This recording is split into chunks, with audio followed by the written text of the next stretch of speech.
Okay, let me check the live stream.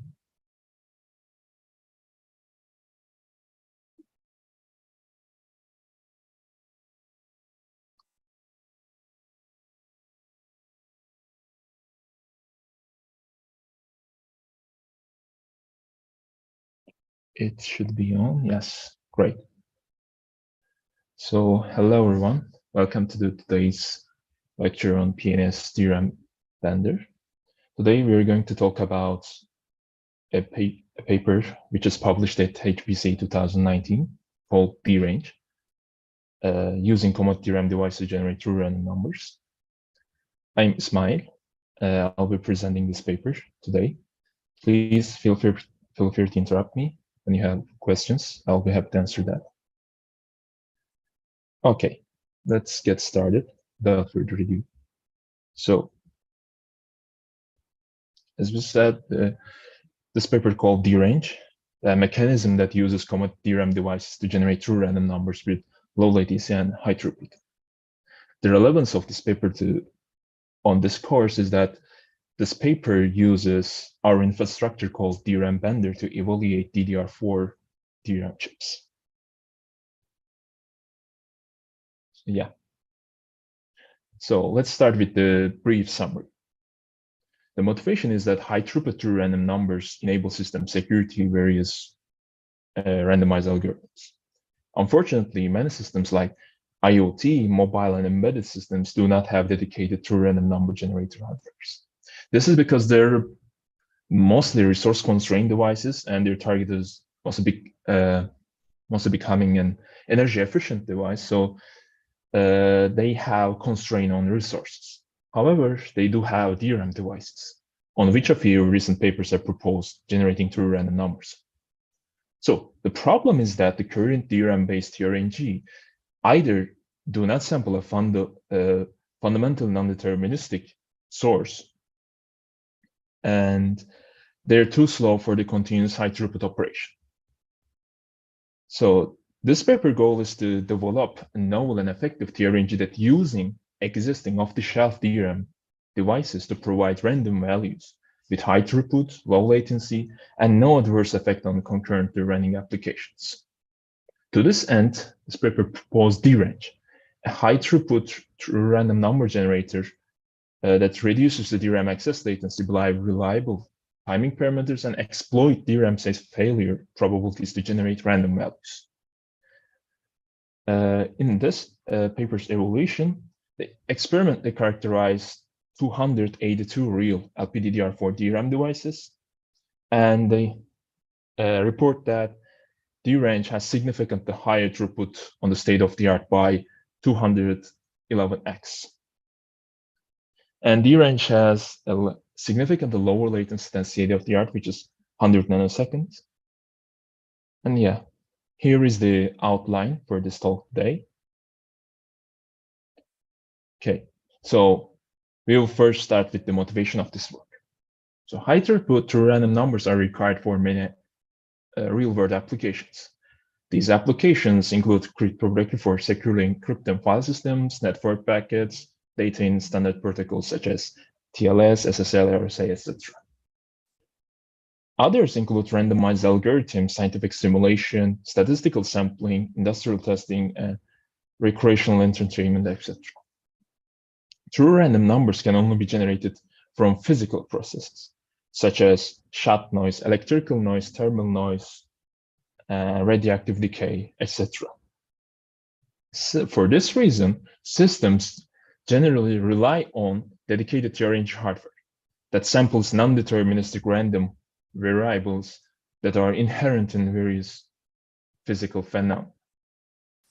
Unfortunately, smaller devices such as IoT or embedded devices that may not have the provisions for dedicated true random number generator or D-RaNGe hardware. And this is because, as we discussed, they have constraint on resources, but they do require a high throughput D-RaNGe to enable previously mentioned applications. However, DRAM devices are available most systems. A D-RaNGe that generates true random numbers using DRAM would enable applications that require true random numbers to now run on most systems and other applications use cases. One example could be PIM applications generating true random number within memory itself. The goal of this paper is to therefore provide a D-RaNGe that uses DRAM devices and satisfies the characteristic of an effective D-RaNGe. Then what are the effective characteristics of D-RaNGes?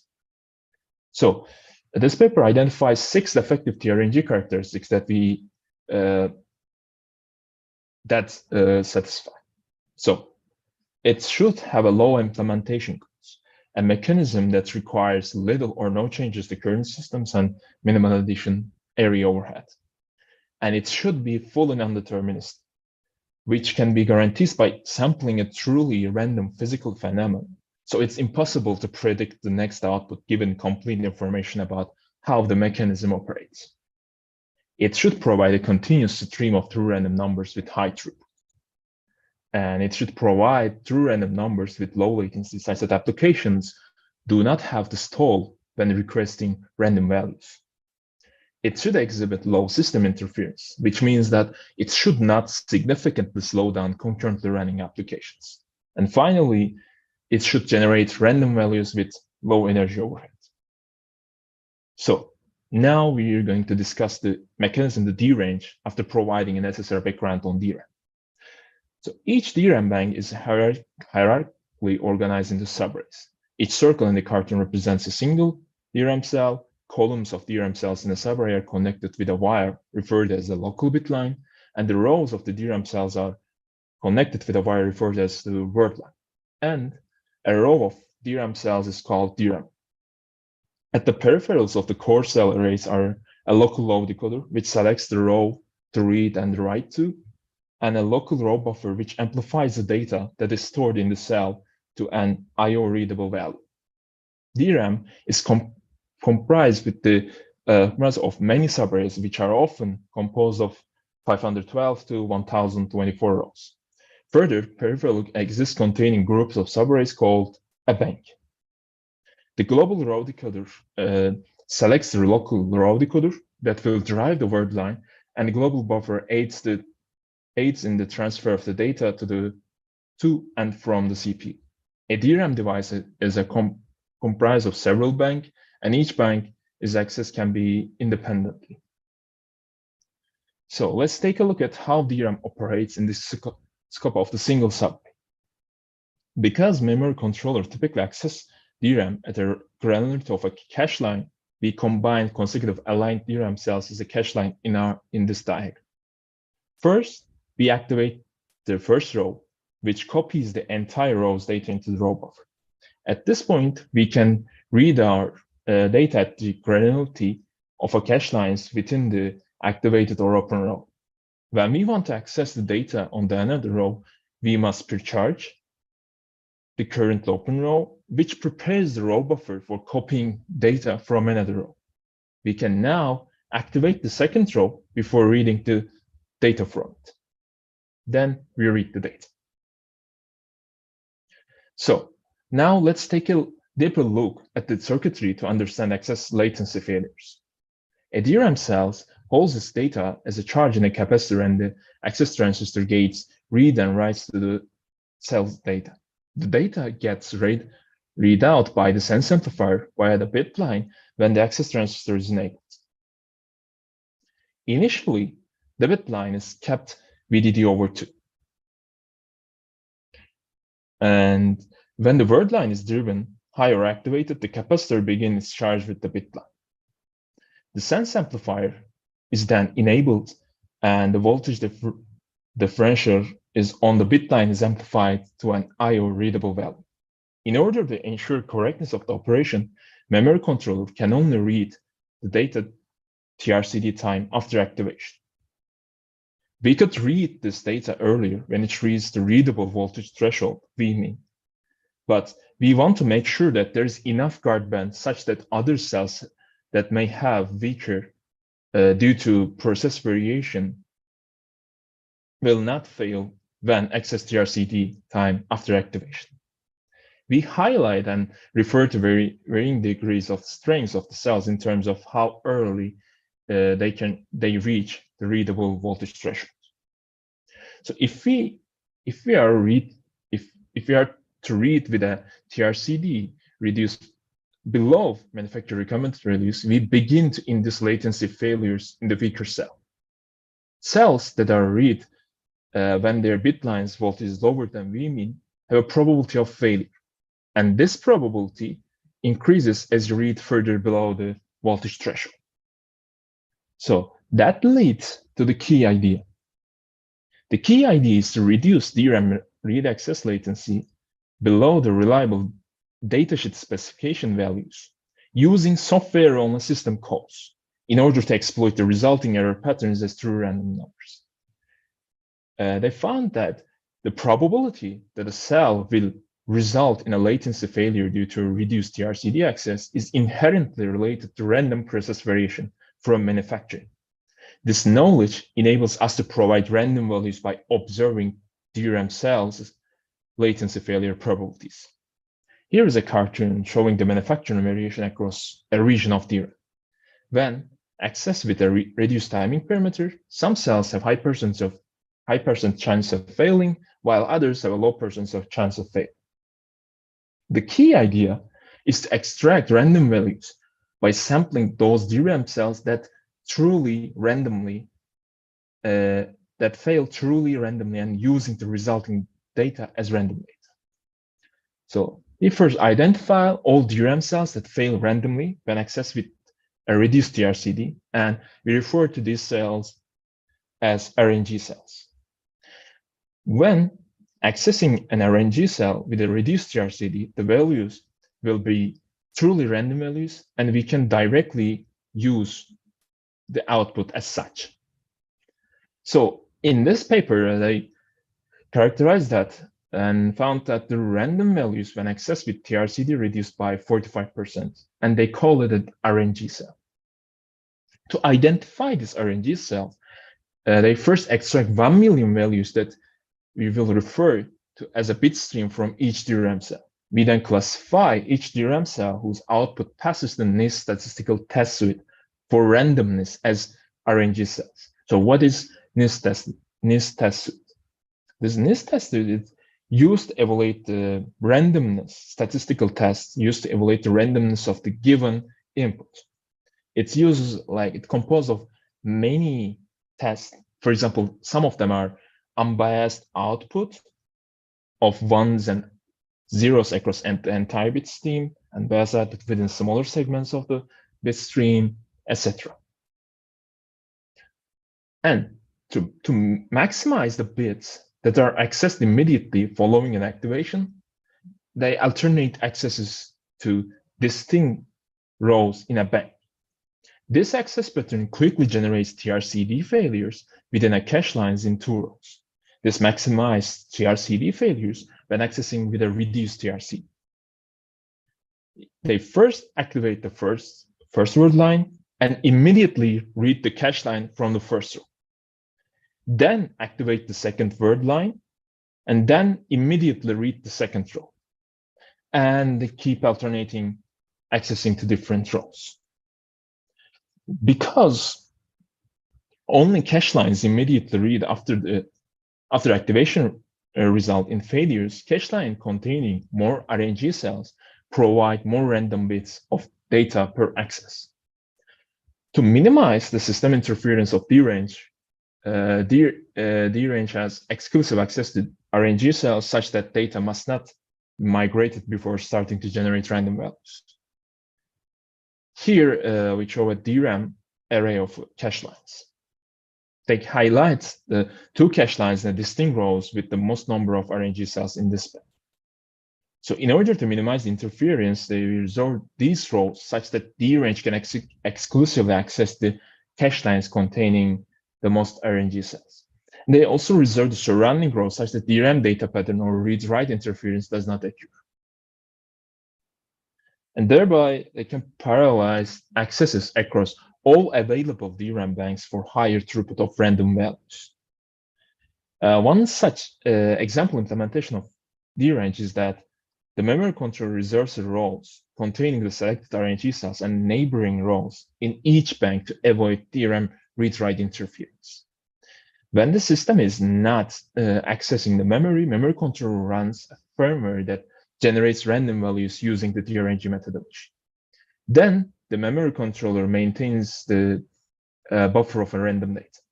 And then a D-RaNGe stores random numbers in the memory buffer at the memory controller.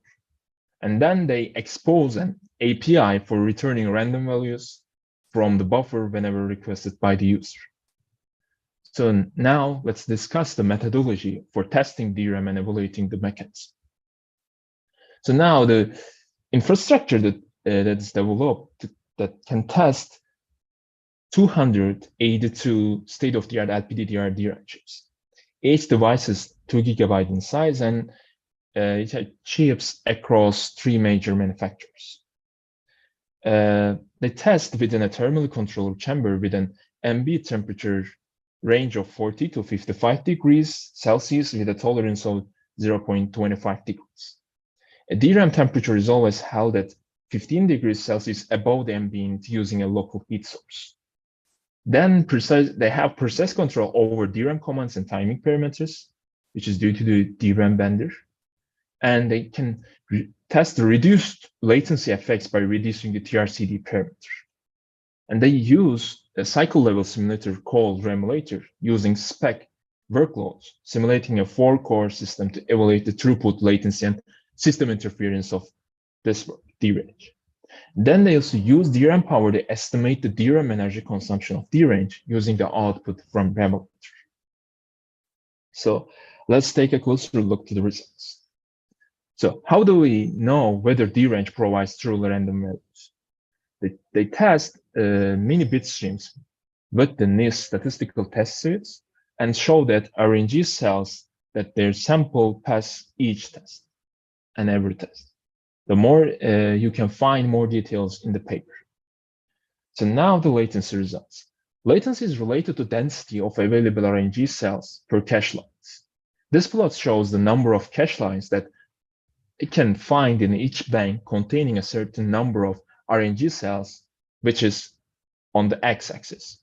The most they ever absorb is 4 RNG cells per cache line. Each point here represents the number of cache lines containing X RNG cells in a single bank. Note that the y-axis has a logarithmic scale. They then plot the distribution of points for each X value across many banks. As box and whisker plot, the median is a red line. Inside the box represent the 50% point. The box bounded by quartile 3 or the 75%, and the quartile 1 or the 25% point. The outliers are shown with X.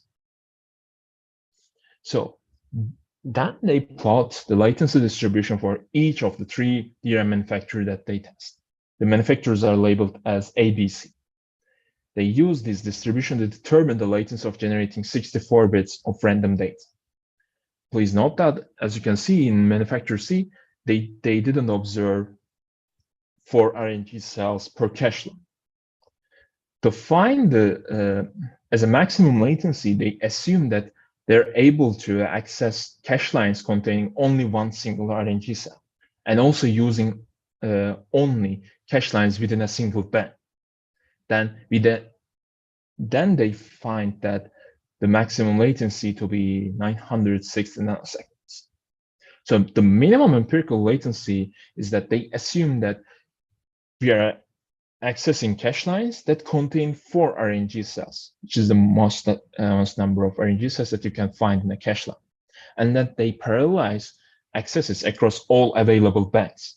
Then they find the minimum empirical latency to be 100 nanoseconds. So what about the throughput results? So again, here is the plot, box and whisker plot for the throughput. The x-axis sweeps the number of banks that parallelized D-RaNGe accesses on, and the y-axis plots the D-RaNGe throughput in terms of megabit per second. Then determine the throughput using RNG cell densities found. For each bank that they use, they select 2 cache lines containing the most number of RNGs, which is mostly 4. The throughput is calculated by taking the number of accesses they can make per second to a cache line when generating random numbers and multiplying that value by the sum of all RNG cells in the selected cache lines. So here is the distribution for all three manufacturers.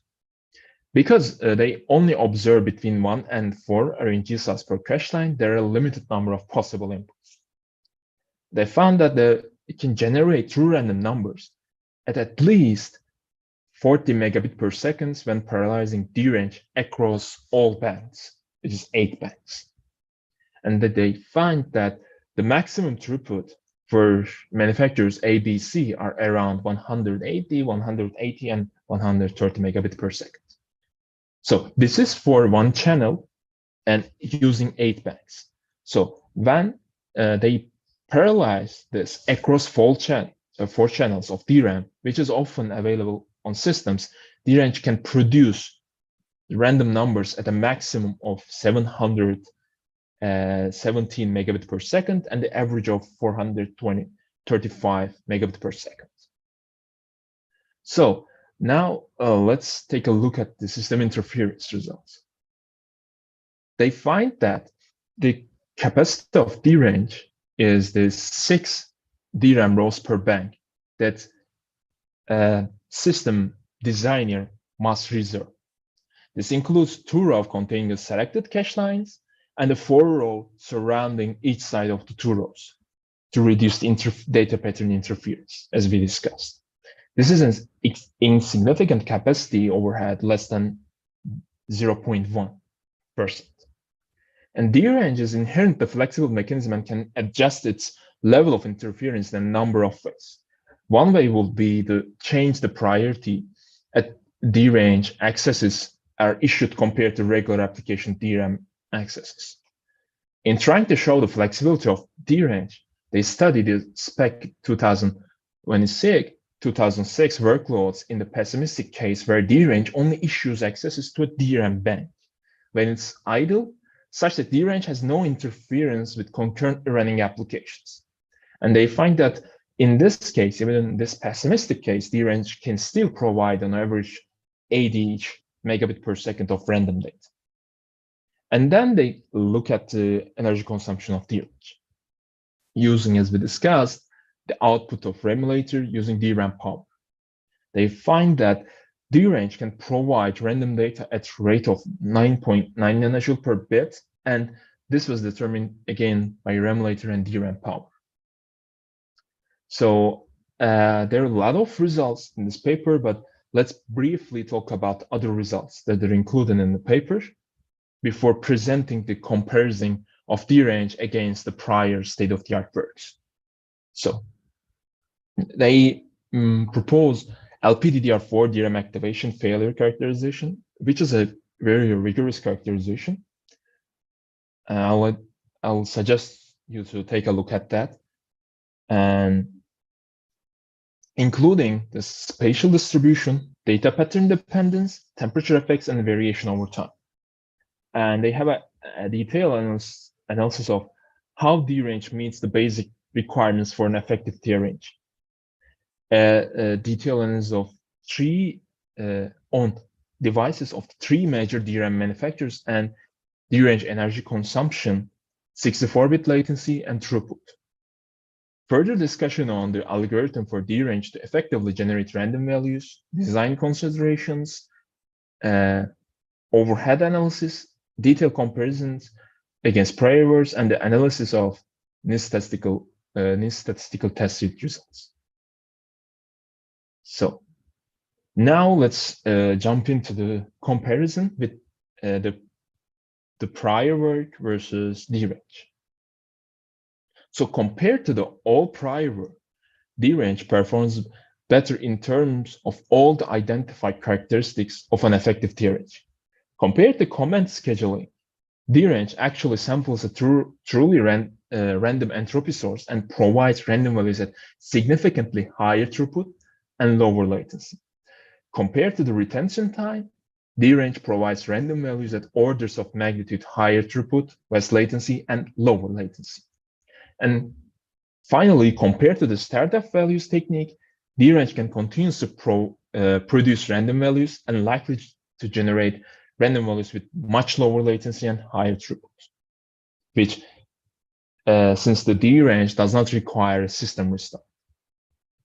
So let's conclude this presentation by giving the summary again. So what was our motivation is that high throughput true random numbers enable system security and various randomized algorithms. Unfortunately, many systems, many resource-constrained systems like IoT, mobile, and embedded systems do not have dedicated true random number generator hardware. However, they do have DRAM devices on which a few recent papers have proposed generating true random numbers on, which we already covered. The problem is that on those prior works, they either do not sample fundamental non-deterministic entropy source, which may not result in true random numbers, or they are too slow for continuous high throughput operation.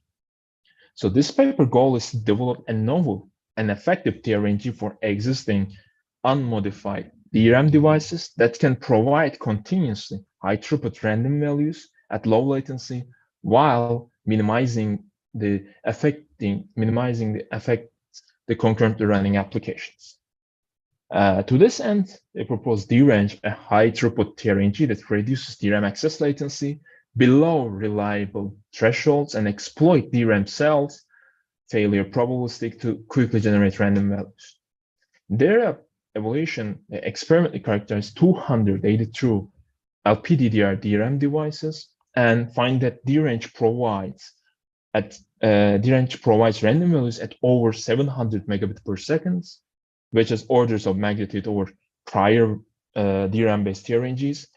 In addition to that, D-RaNGe can provide 64 bits of random data in 100 nanoseconds, which is 180x faster than the prior proposals. So thank you for listening to me. If you have any questions, please do not hesitate to ask. I'll be happy to answer your questions. And at the meanwhile, I'll check the YouTube if there is any question.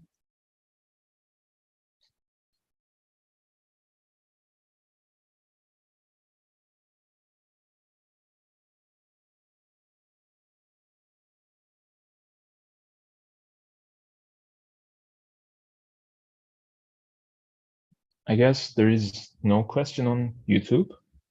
If you have any questions, I'll have to listen. Or we can end the live stream and discuss our projects on our courses. No question for me. Okay. And then I'll stop.